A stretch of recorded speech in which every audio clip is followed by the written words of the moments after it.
கர்த்தருடைய பரிசுத்த நாமத்திற்கு மகிமை உண்டாவதாக. இயேசு கிறிஸ்துவின் இனிய நாமத்தில் உங்களை வாழ்த்துகிறேன்.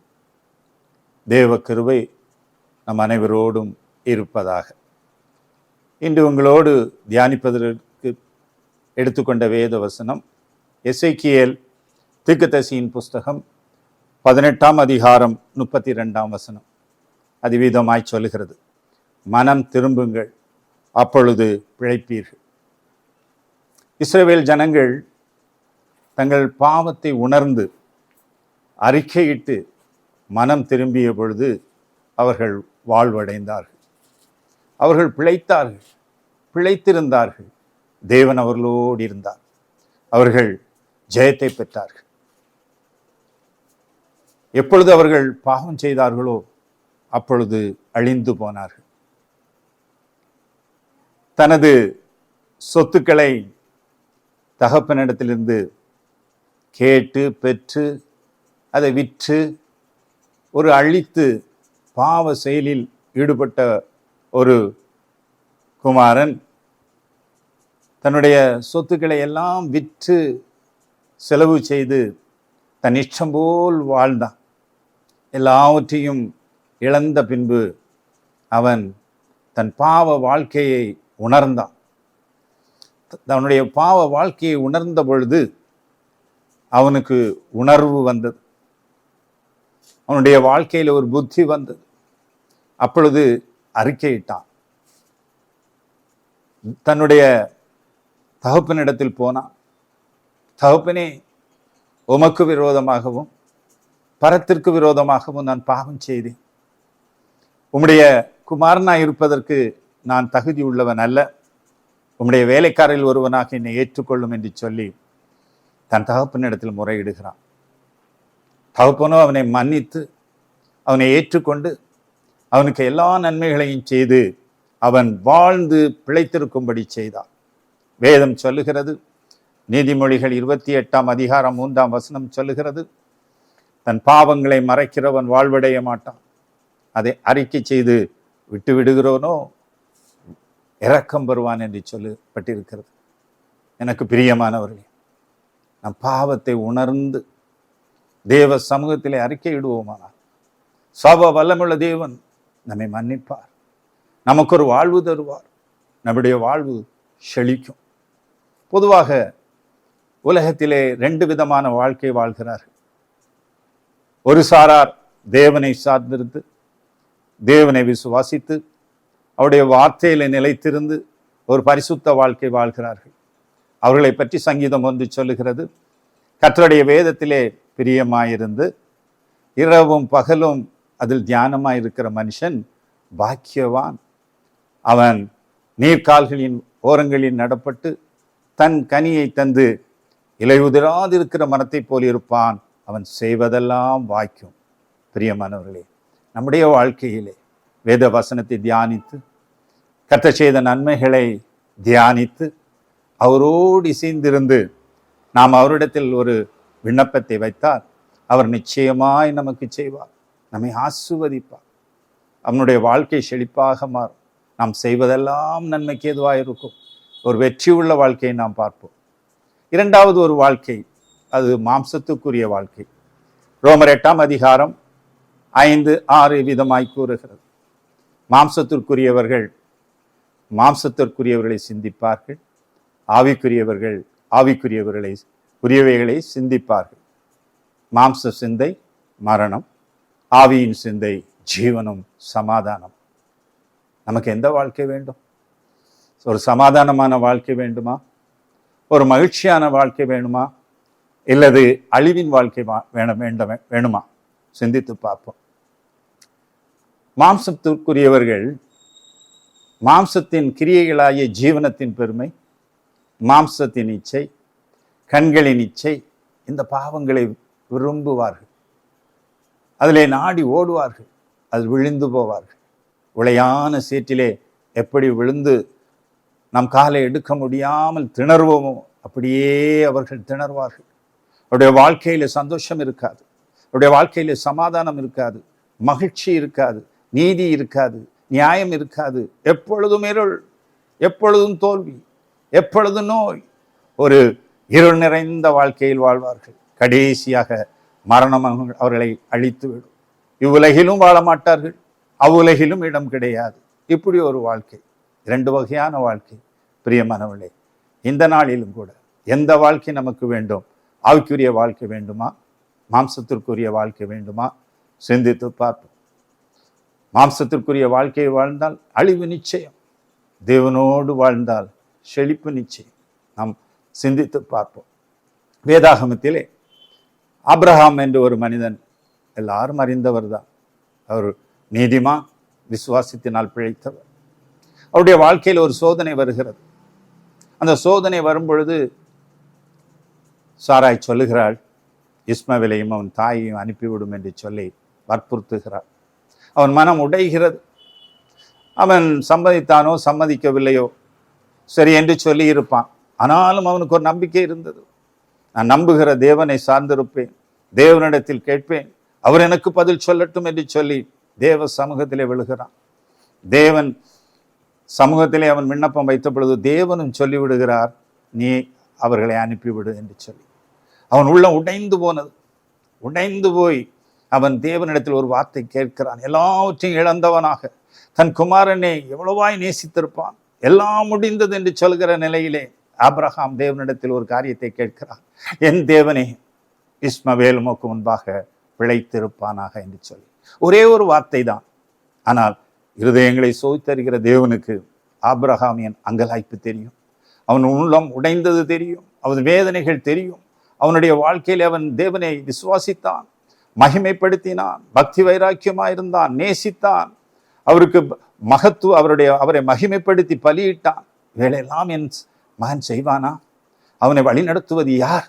அவனுடைய வாழ்க்கை ஆசீர்வாதமாக இருக்க வேண்டுமே, அவனுடைய வாழ்ந்திருக்க வேண்டுமே, வாழ்ந்து பிழைத்திருக்க வேண்டுமே, ஆவிக்குரிய நன்மைகள் அவனுக்கு வேண்டுமே, பூமியின் நன்மைகள் வேண்டுமே என்று சொல்லி எல்லாவற்றையும் இருதயத்தில் அடக்கி வைத்து விட்டு ஒரே ஒரு வார்த்தை தேவனிடத்தில் கேட்கிறான். அவன் உமக்கு முன்பாக பிழைத்திருப்பானாக என்று சொல்லி தேவன் அதை விண்ணப்பத்தை ஏற்றுக்கொண்டு அதிசயத்தை செய்கிறார். அவர் சொல்லுகிறார், நான் அவனை ஆசீர்வதித்து பலுகி பெருகவே பண்ணுவேன். அவன் 12 பிரபுக்களை பெறுவான், அவன் பெரிய ஜாதியாவான், அவனை ஆசீர்வதிப்பேன் என்று சொன்னார். அவனை ஆசீர்வதித்தார். அவன் வாழ்ந்து பிழைத்திருந்தான். பிரியமானவர்களே, இன்று நாம் பிழைத்திருக்கும்படியாக தேவனிடத்தில் நம்முடைய சமூகத்தை ஊற்றுவோம், நம்முடைய இருதயத்தை ஊற்றுவோம். நம் பிள்ளைகள் வாழ்ந்திருக்க வேண்டும், நம்முடைய குடும்பம் வாழ்ந்திருக்க வேண்டும், நம்முடைய உற்றார் உறவினர்கள் வாழ்ந்திருக்க வேண்டும், மனைவி வாழ்ந்திருக்க வேண்டும், கணவன் வாழ்ந்திருக்க வேண்டும். கேட்போம், ஆண்டவரே, நாங்கள் உமக்கு முன்பாக பிழைத்திருப்போமாக என்று சொல்லி கெஞ்சுவோம். கர்த்தர் கேட்டு நமக்கு பெரிய காரியங்களை செய்வார். கடைசியாக லோத் என்ற ஒரு மனிதனை பார்க்கிறோம். ஆதியாகமம் 19ஆம் அதிகாரத்தில் அவனை பற்றி கூறப்பட்டிருக்கிறது. அவன் சோதோம் கொமரா ஊரிலே இருக்கும் பொழுது தேவதூதர்களே அவர்கள் அதை அழிக்கும்படியாய் வருகிறார்கள். அப்பொழுது லோத்து இடத்தில் சொல்லுகிறார், உன் உறவினர்கள் யாராவது இருந்தால் எல்லாரோடு இந்த இடத்தை விட்டு, பிள்ளைகள், மருமக்கள், உனக்கு வேண்டியவர்கள் யாராவது இருக்குமானால் நீங்கள் எல்லோரும் சேர்ந்து இந்த பிழைத்திருக்கும்படி மலைக்கு ஓடி போங்கள் என்று சொல்லுகிறார். அவன் தாமதிக்கிறான். அப்பொழுது தேவதூதர்கள் அவனை பிடித்து வெளியே கொண்டு போய் பிழைக்கும்படி அந்த மலைக்கு பிழைத்து வாழும்படியாய் இந்த மலைக்கு ஓடிப்போய் என்று சொல்கிறார்கள். பாருங்கள், லோத்து எப்பொழுதுமே சுயநலம் உள்ளவனாக காணப்பட்டபடியினாலே அவன் கேட்கிறான், நான் மலைக்கு ஓடி போகவில்லை, சோவார் பக்கத்தில் ஊர், சோவார் தேசத்துக்கு ஓடி போகிறேன், நான் அங்கே போய் பிழைத்திருப்பேன் என்று சொல்லுகிறான். சரி போ என்று சொல்லி அந்த ஊரை நாங்கள் கவிழ்த்து போடாதபடி நீ போய் சேர் என்று சொல்லி அவர்கள் தாமதிக்கிறார்கள். சோவார் ஊருக்கு வந்து விட்டான். அங்கு வந்த பின்பு அவன் சொல்லுகிறான், ஐயோ, இந்த சோவார் ஊரை பற்றி எனக்கு பயமா இருக்கிறது, நான் மலைக்கு போய் விடுகிறேன் என்று சொல்லி மறுபடியும் மலைக்கு ஓடி போகிறான். நிலையற்றவனாயிருந்தான். தேவதூதர்களோடு ஆண்டவரே அவன் ஒத்துப்போகவில்லை. சுயநலம் உள்ளவனாயிருந்தான். சுய விருப்பத்தை சொன்னான். அவனுடைய வாழ்க்கை சாப நிறைந்ததாயிருந்தது. பிள்ளைகள் பிழைத்திருந்து வாழ்ந்து பிழைத்திருக்கவில்லை. அவன் வாழ்ந்து பிழைத்திருக்கவில்லை.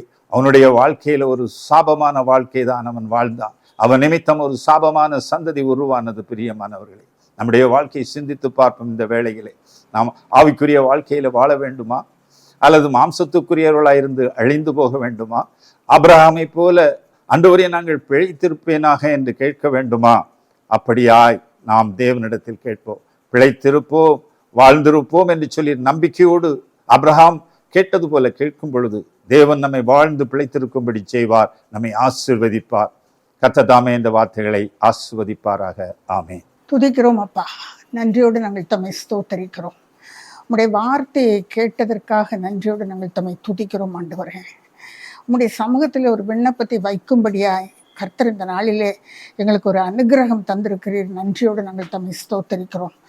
விசுவாசிகளின் தகப்பன் பார்த்து இஸ்மவேலுக்காக பிழைப்பானாக என்று சொல்லி, அவனும் நம்முடைய சமூகத்தில் பிழைப்பானாக என்று சொல்லி கெஞ்சுகிறான் ஆண்டவரே. அதுபோல இந்த வேளையில தகப்பனே அப்பா தன்னுடைய பிள்ளைகளை நினைத்து கண்ணீரோடு நிற்கிற ஒவ்வொரு தாய் தகப்பனுக்காக ஜெபிக்கிறேன் ஆண்டவரே. கர்த்தருடைய சமூகத்தில் அந்த பிள்ளைகள் பிழைத்திருப்பார்களாக. வியாதிப்பட்டு படுத்திருக்கிற தகப்பனை சிறு பையன் ஆண்டவரே, கர்த்தருடைய நாமத்தில் பிழைப்பானாக ஆண்டவரே, பிழைப்பானாக. வியாதி நீங்கி பிழைத்திரு என்று கர்த்தருடைய ஒரு வார்த்தை போதும். கர்த்தருடைய கல்வாரி சிலுவையின் ரத்தம் இறங்கட்டும் என்று சொல்லி தகப்பன் இந்த வாலிப பிள்ளையுடைய கரத்தில் ஒப்பு கொடுத்து செபிக்கிறேன் ஐயா. அந்த தாயோடும் தகப்பனோடும் இணைந்து செபிக்கிறேன் ஐயா. தகப்பனுடைய கிருபையுள்ள கரம் அந்த பிள்ளை மேல் அமர்ந்து இயேசு கிறிஸ்துவின் வல்லமுள்ள நாமத்தினாலே விடுதலையை கொடுப்பதற்காய் ஸ்தோத்திரம் ஆண்டவரே, விடுதலையை கொடுப்பதற்காய் ஸ்தோத்திரம் ஆண்டவரே. ஹல்லேலூயா. நன்றியோடு துதிக்கிறேன் அப்பா, நன்றியோடு தம்மை துதிக்கிறேன் தகப்பனே. ஒரு வார்த்தைக்கும் அடங்காமல், தாய் தகப்பனுடைய பேச்சுக்கு அடங்காமல் தகப்பனை அலைந்து திரிகிற கால்களை கர்த்தருடைய கரத்தில் ஒப்பு கொடுத்து செபிக்கிறேன் நசரேயனாகிய இயேசுவின் நாமத்தினால். அப்படிப்பட்ட பிள்ளைகள் தேவனுக்கு முன்பாக பிழைப்பார்களாக ஆண்டவரே, பிழைப்பார்களாக. அவருடைய கால்கள் கர்த்தருடைய வார்த்தையினாலும் கர்த்தருடைய நாமத்தினாலும் கட்டப்படுவதாக, குடும்பங்கள் விடுதலை பெறுவதாக என்று சொல்லி கர்த்தருடைய கரத்தில் ஒப்பு கொடுத்து செபிக்கிறேன் ஐயா. எங்கே ஓடுகிறார்கள் ஆண்டவரே, எங்கே ஓடுகிறார்கள்? அவருடைய இருதயத்தில் ஒரு உணர்வை கர்த்தர் கட்டளை இடுவீராக. இது எங்களால் கூடாது, மனிதரால் கூடாது. தேவனுடைய சமூகத்தில் விழுந்தவர்கள் பிழைக்கட்டும் என்று சொல்லி கெஞ்சுகிறோம் ஆண்டவரே. பிழைக்கட்டும் அப்பா, பிழைக்கட்டும் ஆண்டவரே. வேலை இல்லாமல் எவ்வளவு நாள் குடும்பத்தை நடத்துவேன், எத்தனை நாள் அவமானப்படுவேன், எத்தனை முறை எங்கெல்லாம் போய் கேட்கிறேன், எனக்கு ஏன் வேலை கிடைக்கவில்லை என்று உடைந்து கொண்டிருக்கிற அருமையான சகோதரனை உடைய கரத்தில் ஒப்பு கொடுத்து செபிக்கிறேன் ஆண்டவரே. அதுபோல வேலை இல்லாமல் இருக்கிற ஒவ்வொரு வாலிப சகோதரியும் சகோதரனும் இந்த வேளையிலே சந்திக்கப்படுவார்களாக, இந்த வேளையிலே சந்திக்கப்படுவார்களாக. இதை கேட்டுக்கொண்டிருக்கிற ஒவ்வொரு தாயினுடைய இருதயமும் மகிழும்படி கர்த்தாவே பிள்ளைகளுக்கு வேலையை கொடுத்து ரட்சிக்க வேண்டும் என்று செபிக்கிறேன் ஆண்டவரே. உம்முடைய கரத்தை நீட்டுவீராக. பிள்ளைகள் தகப்பனை வேலையை பெற்றுக்கொள்ளும்படி கர்த்தருடைய கரம் நீட்டப்படுவதாக ஆண்டவரே. திருமணங்கள் நடக்கவில்லை என்று உடைந்து போயிருக்கிற தாயை உம்முடைய கரத்தில் வைக்கிறேன் ஆண்டவரே. மகளுக்கும் ஆகவில்லை, மகனுக்கும் ஆகவில்லை. கர்த்தாவே, நான் தனித்து போயிருக்கிறேன், என் கணவரும் இல்லையே, நான் தனித்து போனேன் என்று சொல்லி கதறுகிற சகோதரியை உடைய கரத்தில் வைத்து ஜெபிக்கிறேன் ஐயா. கர்த்தருடைய கிருபையுள்ள கரம் அவர்கள் மேல் இறங்கட்டும் அப்பா, இறங்கட்டும். கர்த்தர் வாக்கு பண்ணுவீராக. கர்த்தருடைய நாமத்தினால் இந்த சகோதரிக்கு முதல்ல கர்த்தர் திருமணத்தை கர்த்தர் கட்டளை இடுவீராக ஆண்டவரே.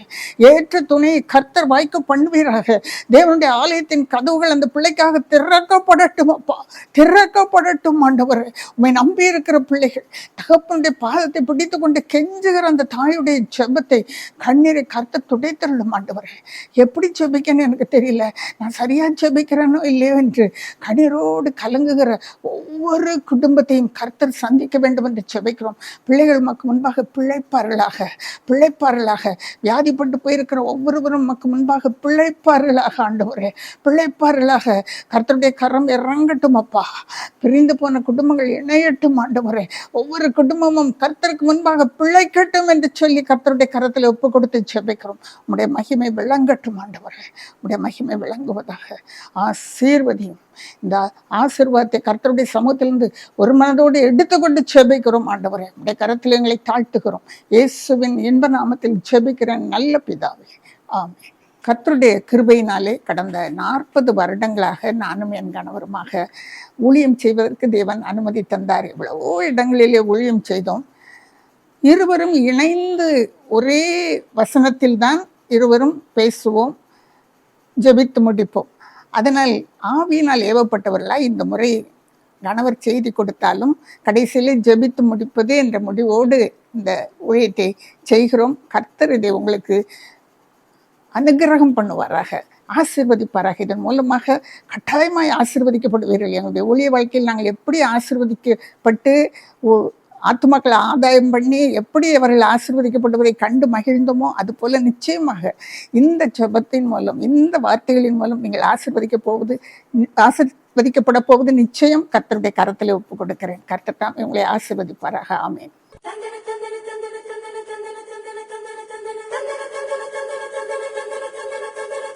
Thank you.